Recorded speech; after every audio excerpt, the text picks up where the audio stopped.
Good morning, class 8. Yesterday I sent you a video, and gradually I'll try to make videos for the English subjects also, but this is the beginning. I'm trying my level best to make it successful. So class हम लोग chapter number 4 पढ़ रहे थे, tribal resistance. I think you understood it well. जितने भी tribal people थे उनकी ज़िंदगियाँ काफ़ी मुश्किल थी. लोग जो थे अपनी ज़िंदगी की ज़रूरतों को पूरा करने के लिए जंगलों पे डिपेंड कर रहे थे. ब्रिटिश गवर्नमेंट के आने के बाद उनकी कंडीशन और भी ज़्यादा ख़राब हो गई, क्योंकि they started taking the areas under their control, और जो फॉरेस्ट प्रोडक्ट वगैरह थे उसको वो अपने यूज़ के लिए, जैसे टिम्बर्स वगैरह थे उसको रेलवेज़ बनाने के लिए, उसकी बॉगीज़ बनाने के लिए या शिपिंग के काम में लाने के लिए यूज़ करने लगे थे. कुछ बच्चों ने क्वेश्चन का आंसर भी यहाँ पे पूछा था, क्योंकि मैंने ABC दिया था तुम लोगों को होमवर्क करने के लिए. ये क्वेश्चन नंबर ई का आंसर इसने पूछा है कि why did the British not enact the Bhil territories. अब ये जो भील थे, chief of this tribal people, Bhil के टेरिटरीज़ को उन लोगों ने एनेक्स्ट नहीं किया था शुरू में, क्योंकि वो जानते थे कि दे वर होस्टाइल, टेरिएंट, वो भी ख़तरनाक थे. वो अपना प्रोटेक्शन खुद करना जानते थे, चाहे उनके पास मॉडर्न इक्विपमेंट्स क्यों ना नहीं था, लेकिन उसके बावजूद उनके पास एरोज़ थे, बोज थे, स्प्रेड थे, मतलब जंगली लोग थे वो. और इसीलिए British subjugated the Bhils. As the Bhil territory has a hostile tyrant, the British decided not to annex it. ये इसका आंसर यहीं पे दिया हुआ है आपका, पेज नंबर 32 पैराग्राफ में ही है. इसको अच्छे से देख लीजिएगा आप लोग. आज हम लोग क्या पढ़ने जा रहे हैं? Tribal revolt. यहाँ पे मैंने लिखा है, आप लोग को देख लीजिएगा. Tribal revolt. रिवोल्ट का क्या नेचर था, नेचर ऑफ द रिवोल्ट, इस रिवोल्ट में किसने सबसे ज़्यादा पार्टिसिपेट किया. अब रिवोल्ट की बात जब करते हैं, जब किसी की ज़िंदगी को बहुत ज़्यादा एक्सप्लॉइट किया जाता है तो बहुत देर तक लोग बर्दाश्त नहीं करते हैं. लोगों का जीना मुश्किल हो गया था. बहुत सारे लोग डेप्ट की वजह से मर रहे थे, खाने पीने के लिए नहीं था, उनका घर ख़त्म हो गया था एक जगह से दूसरी जगह. तो वो घूमते ही थे, लेकिन उसके बावजूद जो है वो फॉरेस्ट प्रोडक्ट को यूज़ नहीं कर सकते थे. तो इन सभी से चीज़ों से परेशान होकर लोगों ने, मतलब ट्राइबल पीपल्स ने रिवोल्ट करना स्टार्ट कर दिया. और Indian tribe faced oppressed through out British rule. पूरे ब्रिटिश रूल के दौरान पूरे इंडियन ही ऑप्रेस्ड थे, लेकिन ब्रिटिश रूल में ट्राइबल पीपल कुछ ज़्यादा ही परेशान थे, क्योंकि वो लोगों का सेटल्ड लाइफ नहीं था. While some of the oppressed tribe migrated to the other region, some other took to robberies and some tribe rose in revolt. कुछ तो जगह छोड़ के चले गए, मतलब इंडिया का जिस पार्ट में ज़्यादा ऑपरेशन हो रहा था वो छोड़ के दूसरे पार्ट में शिफ्ट कर गए. लेकिन फिर भी वहाँ भी ब्रिटिशर्स थे, वहाँ भी परेशान कर रहे थे उन लोगों को. कुछ जो है वो रॉबर्स बन गए, लूटपाट करने लगे, और कुछ जो है वो रिवोल्ट करने लगे, रिबेलियंस बन गए.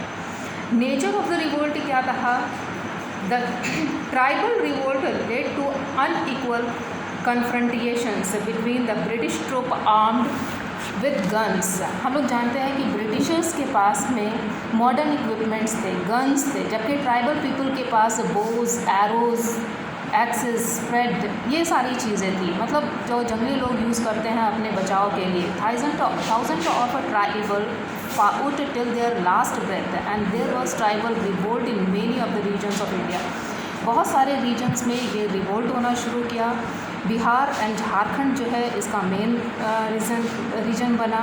Mundas of Chota Nagpur, the Bhils of the central India and Khasas, खरोज, नॉर्थ ईस्टर्न, मतलब सारी जगह पे, मतलब जहाँ जहाँ ट्राइबल पीपल थे उन लोगों ने रिवोल्ट स्टार्ट कर दिया.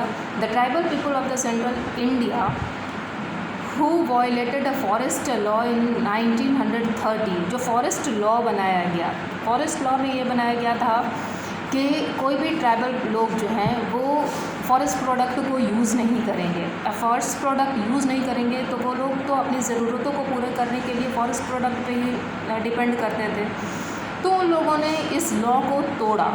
Oppressed non tribal people also join this revolt. जो ट्राइबल नहीं थे उन लोगों ने भी इसका साथ दिया, क्योंकि उन लोगों को भी फॉरेस्ट से फ़ायदा होता था। अब मुंडास रिवोल्ट 1897 to 1900 है। Munda peace loving tribes of the Chota Nagpur reason. मुंडा जो थे, मुंडास भी एक ग्रुप ही था। अब वो लोग छोटा नागपुर के ट्राइबल पीपल थे, लेकिन पीस लविंग थे, उतने ख़तरनाक और वॉयलेंट नहीं थे। Being regarded as the original clears of a forest, the Mundas had always enjoyed preferential land rights in their regions. अब ये छोटा नागपुर के थे क्योंकि इनके पूर्वज भी जो थे वहीं पे काम करते थे, वहीं पे कल्टीवेशन करते थे, तो वो लैंड पूरा इन लोगों के कब्जे में था। Under British rule they were denied this privilege by दिक्कत, यानी आउटसाइडर जो आए, money lender, contractors, Christian missionaries के लोग या ब्रिटिश ऑफिसर्स, ये सारे ने इसको डिनाई कर दिया कि आप लोग यहाँ के मालिक नहीं हैं। और 19th सेंचुरी में क्या हुआ कि Birsa Munda led an armed revolt for the independence of Mundas from colonial rights. अब ये जो ब्रिटिश गवर्नमेंट का बनाया हुआ रूल था, कॉलोनियल रूल्स था, उससे छुटकारा पाने के लिए कि हम लोग उसको नहीं मानते हैं, हम लोगों का अपना रूल चलेगा, ऐसा उन्होंने ये एक मिशन चलाया कि अब हम लोग अपने इंडिपेंडेंस के लिए लड़ेंगे। Birsa Munda 1875-1900 was probably born in Julihatu in Ranchi in Jharkhand. Birsa Munda एक ट्राइबल था जो रांची में झारखंड में पैदा हुआ। He received some education from Christian missionaries. शुरू में इसने क्रिश्चियन मिशनरीज स्कूल्स में पढ़े। पढ़ाई के बाद क्या होता है, पहले तो वो लोग जंगलों में घूम करके ज़िंदगी गुजारते थे, पढ़े लिखे बिल्कुल भी नहीं होते थे, जिसकी वजह से उन लोग अपने राइट्स के लिए अवेयर भी नहीं थे। लेकिन ये बंदा बिरसा मुंडा जो है थोड़ी सी एजुकेशन क्रिश्चियन मिशनरी स्कूल से ले लेता है और ये अवेयर हो जाता है। But later became under Vaishnav influence.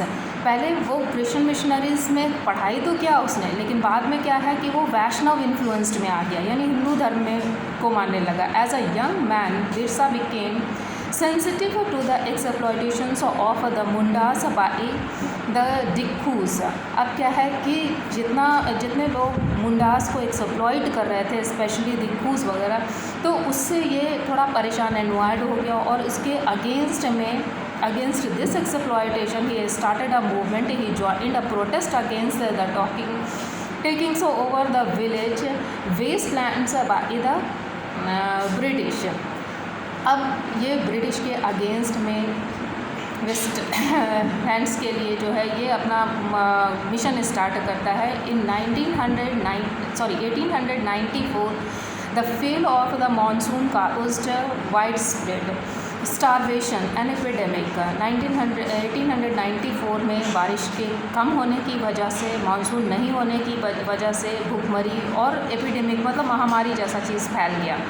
Birsa dedicated service to the starved and sick, earned him and titles धरती आबा।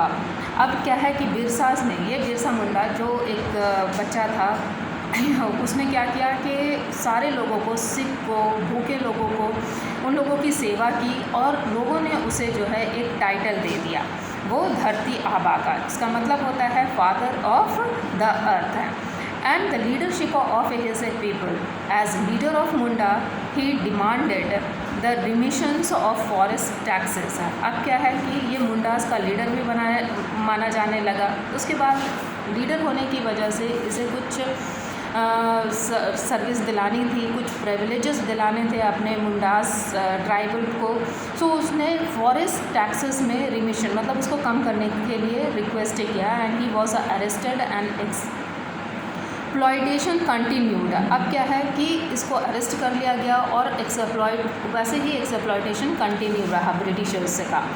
आफ्टर रिलीज इन 1897 में जब उसे छोड़ा गया, 94 में ये ऐसा हुआ था कि बारिश की वजह से एपिडेमिक, बारिश ना होने की वजह से स्टारवेशन, भुखमरी और एपिडेमिक फैला था। उसी के बाद इसने डिमांड किया था टैक्सेस में रिलैक्सेशन के लिए। उसके बाद 3 साल तक इसको जेल में रखा गया, लेकिन एक्सप्लॉयटेशन वैसे ही जारी रहा। उसके बाद फिर क्या होता है कि जब इसे रिलीज़ किया गया तो Birsa led a movement which sought to establish an independent Munda state. उसके बाद इसने वहाँ से रिलीज़ होने के बाद एक मूवमेंट स्टार्ट किया जिसमें उसने मुंडास के लिए एक इंडिपेंडेंट स्टेट की डिमांड कर दी। अभी क्या है, झारखंड भी जो है वो उन्हीं लोगों का स्टेट बन गया है। He wanted his troop to earn their livelihood in their traditional manner and proved their economic condition. अब वो अपने पीपल को, अपने लोगों को, wanted his people to earn their livelihood in their traditional manner, चाहता था कि वो उसके लोग जो हैं जैसे उसके पूर्वज जीते आए हैं वैसे ही वो भी जिएँ, और उनका जो इकोनॉमिक कंडीशन है, पैसा वगैरह मतलब जो है वो इम्प्रूव्ड होना चाहिए। He urged them to unite against the Dikkus. कहा कि दिक्कूस के मतलब आउटसाइडर के अगेंस्ट में आप लोग जो है वो एकजुट होइए, यूनाइट होइए। It is said that Birsa claim to have miraculous power by which he could turn gun and bullet into water. अब कहा जाता है कि उसके पास में एक डिवाइन पावर था, मिरेकुलस मतलब एकदम जादू सा कर देने वाला, जो बुलेट्स को, इवन गोलियों को, बंदूक की गोलियों को पानी में कन्वर्ट, गन्स और उसको पानी में कन्वर्ट, पानी जैसा कर देता था। मतलब उसको उस पर कोई असर ही नहीं होता था। Birsa one many followers and his slogan was अब वह राज सते जाने और महारानी राज तुंदू जाने। इसका मतलब होता है कि the kingdom of a queen be ended and our kingdom be established. Kingdom of the queen क्या था? क्वीन विक्टोरिया का राज था, ब्रिटिश गवर्नमेंट जो चल रही थी, कॉलोनाइजेशन था इंडिया में, कोई ब्रिटिश का राजा यहाँ नहीं रह रहा था। इंडिया, उसकी रानी जो थी वो अपना इंग्लैंड में रहती थी, लेकिन उसके लोग, उसके ऑफिसर्स यहाँ पे जो है काम कर रहे थे, तो इसीलिए वो क्वीन के किंगडम को इंड करने के लिए और अपना किंगडम इस्टेब्लिश करने का नारा दिया। And the British came down heavily to the Mundas during the last years of 19th centuries. अब ऐसा करने से ब्रिटिशर्स बहुत गुस्सा हो गए और इस पे जो है एकदम बरस पड़े। There were several arm conflict between the British and Mundas. Mundas और ब्रिटिश के बीच में बहुत सारा युद्ध, आर्म कन्फ्लिक्ट हुए, विद्रोह हुआ। Many Mundas men and womens fightings with bows, arrows and catapults. मतलब ये लोग अपने औजार से, जैसे धनुष, बाण, तीर, स्प्रेड जो लोगों का होता था, उससे वो लोग लड़ते थे। And fell to the British bullet. और ब्रिटिश बुलेट भी कभी कभी उन लोगों को गोलियां भी लगी, बहुत सारे लोग मरे, इवन उन लोगों ने बच्चों को नहीं छोड़ा। एंड मेनी मुंडास वो अरेस्टेड, उनको अरेस्ट करके जेल में डाल दिया गया, इम्प्रिजन्ड कर दिया गया रांची जेल में। एंड वो ही डाइड इन कैप्टिव, और जहाँ वो लोग मर भी गए। तो आज हम लोगों ने ये लेसन फिनिश कर लिया। मुझे लगता है कि तुम लोगों को अच्छे से समझ में आया होगा। If possible you can complete all the answers given in this chapter. और अगर कोई भी डाउट्स है, क्यूरीज है, तो नेक्स्ट क्लास में आप उसको कमेंट बॉक्स में पोस्ट कीजिएगा। एंड लाइक एंड सब्सक्राइब तो कर ही दीजिएगा। That's all, thank you.